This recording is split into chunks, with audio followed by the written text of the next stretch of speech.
The most important thing to know when it comes to working with Word is how do we handle text? I mean, Word is, at its soul, a text processing program.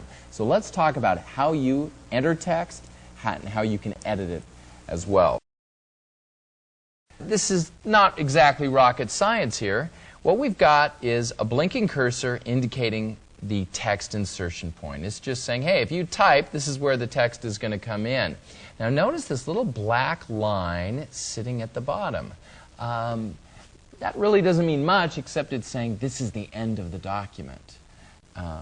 You can't type below that black line.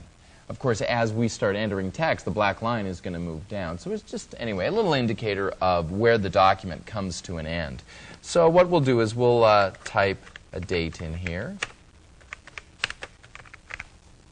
And as we enter in the text, the cursor moves along to let the text come in. And if I want to move to the next line, I'm going to do like I would on a typewriter. I'm going to hit the return key or the enter key on the keyboard. And we're just going to type a letter here to one of our valued customers.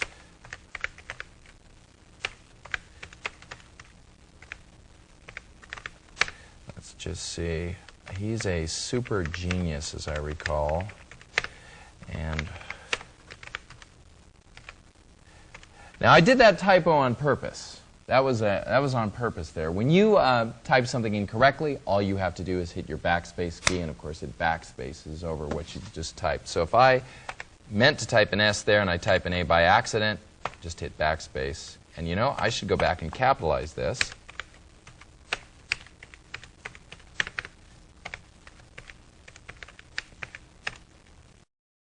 Now, if you've been using word processors over the years, if you're experienced with other software, you might be saying, okay, well, this is great, but I am used to seeing things on my screen that aren't showing up here. There are some certain characters that are invisible. The space bar. When I hit the space bar, you guys don't see anything appearing on the screen. The same thing is true with carriage returns. Now, in some word processing programs, you're used to seeing those symbols. And those can be very valuable if you're trying to, particularly if you're trying to edit a document that someone else has typed. So let's talk about how to make those hidden symbols appear.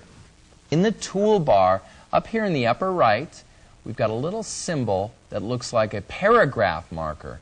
Now you can see that one of the things about the toolbar is it shows me the name of the tool when I hover over it. It's the Show Hide Paragraph Marks button. If I click it, and then we go back and look at the text, you can see what's happened. It's now showing where carriage returns have been hit. And if you look closely, they seem to look like periods, but they're sitting a little higher. This little guy is a marker of where, well, let's go down to here. This is a marker of where we've hit the space bar. So this is an easy way to see, especially when you're looking at someone else's work, where they've hit the space bar and where they've hit carriage returns. I'm going to turn that off. When I do, of course, the symbols disappear.